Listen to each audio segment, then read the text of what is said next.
Hello guys, welcome to Ani dreams channel. ഇപ്പം നമ്മൾ മുരിങ്ങയില വെച്ച് നല്ല ഹെൽത്തി ആയിട്ടുള്ള റാഗി അടയാണ് ഉണ്ടാക്കാൻ പോകുന്നത്. അപ്പോൾ അതെങ്ങനെ ഉണ്ടാക്കാൻ നോക്കാം ഗൈസ്. അപ്പോൾ അതിനുള്ള സാധനങ്ങളെല്ലാം എടുത്ത് വെച്ചിരിക്കുകയാണ്. നമുക്ക് ആദ്യം ഈ റാഗി മാവ് ഇട്ട് കൊടുക്കാം. ഒരു പാത്രത്തിൽ ഞാൻ 1 കപ്പ് മാവാണ് എടുത്തിരിക്കുന്നത്. അപ്പോൾ അത് ഇട്ട് കൊടുക്കുന്നുണ്ട്. അതിൻ്റെ ഒപ്പം നമ്മൾ റേഷൻ കടയിലൊക്കെ മേടിക്കുന്ന ഗോതമ്പ് മാവാണ് എടുത്തിരിക്കുന്നത്. അത് 1 കപ്പ് ഇട്ട് കൊടുക്കുകയാണ്. അതിൻ്റെ ഒപ്പം പൊട്ടുകടല പൊടിപ്പിച്ച് വെച്ചിട്ടുണ്ട് കേട്ടോ. മിക്സറിലിട്ട് പൊടിപ്പിച്ചാണ് വെച്ചിരിക്കുന്നത് ഞാൻ. അപ്പോൾ അതൊരു കപ്പ് എടുത്തിട്ടുണ്ട്. അപ്പോൾ അതും കൂടെ ഇട്ട് കൊടുക്കുകയാണ്. ചെറിയൊരു കപ്പിലാണ് എടുത്തിരിക്കുന്നത്. അപ്പോൾ അതും കൂടെ ഇട്ട് കൊടുത്ത ശേഷം നമുക്ക് ഇനി ബാക്കിയുള്ള സാധനങ്ങൾ കൂടി ഇട്ട് കൊടുക്കാം. ഒരു അര തക്കാളിയാണ് എടുത്തിരിക്കുന്നത്. പിന്നെ ഒരു സബോള ചെറുതാരിഞ്ഞത്, കുറച്ച് മല്ലിയില, ഒരു അരമുറി തേങ്ങയിൽ പകുതി ഞാൻ ചിരകി വെച്ചിട്ടുണ്ടായിരുന്നു, അത് ഇട്ട് കൊടുക്കുകയാണ്. കുറച്ച് വെളുത്തുള്ളി, കുറച്ച് കറിവേപ്പിൻ്റെ ഇല, ഇതെല്ലാം കൂടി ഇട്ട് കൊടുത്ത ശേഷം നമുക്ക് മുരിങ്ങേൻ്റെ ഇല ഇട്ട് കൊടുക്കാം. മുരിങ്ങേൻ്റെ ഇല അതിൻ്റെ പകുതി ഞാൻ ഇട്ട് കൊടുക്കുകയാണ്. നമുക്ക് വേണമെങ്കിൽ കുറച്ചും കൂടി ഇട്ട് കൊടുക്കാം.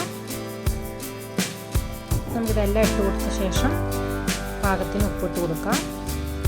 എന്നിട്ട് ഒന്ന് മിക്സാക്കി കൊടുത്ത ശേഷം കുറച്ച് വെള്ളം ഒഴിച്ചിട്ട് ഒന്നും കൂടെ മിക്സാക്കി കൊടുക്കാം.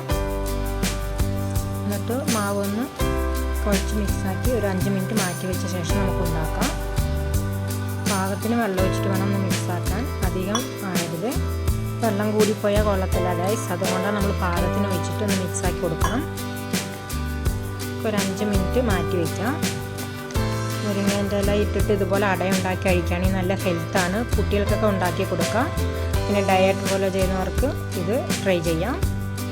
നല്ല ഹെൽത്താണ്.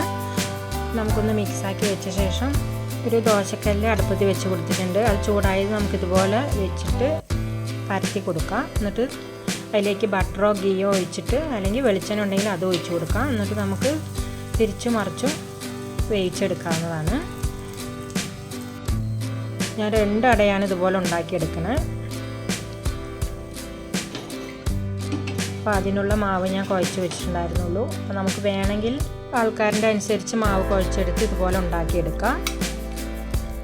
അങ്ങനെ ടേസ്റ്റിയായി ഹെൽത്തി ആയിട്ടുള്ള അട റെഡി ആയിട്ടുണ്ട് ഗൈസ്. അപ്പോൾ ഒരെണ്ണം കൂടെ ഉണ്ടാക്കാം. അപ്പോൾ ഇതിന് നമ്മൾ കൂട്ടി കഴിക്കാനായിട്ട് നല്ല കടല ചട്നി ഉണ്ടെങ്കിൽ നമ്മളിതിന് കൂട്ടി കഴിക്കാൻ നല്ല ടേസ്റ്റാണ് കേട്ടോ. കറികൾ എന്തും വേണമെങ്കിൽ നമുക്ക് ഇതിൻ്റെ ഒപ്പം കൂട്ടാം, അല്ലാതെ നമുക്ക് കഴിക്കാൻ നല്ല ടേസ്റ്റാണ്. അങ്ങനെ ഹെൽത്തി റാഗി അട റെഡി ആയിട്ടുണ്ട് ഗൈസ്.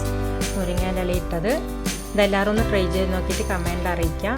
അപ്പോൾ ഇതിന് കൂട്ടാനായിട്ട് ഞാൻ തേങ്ങാ ചട്നിയാണ് അരച്ച് വെച്ചിരിക്കുന്നത്. അപ്പോൾ ഇന്നത്തെ വീഡിയോ ഇത്രയേ ഉള്ളൂ ഗൈസ്. നമുക്ക് വേറൊരു വീഡിയോ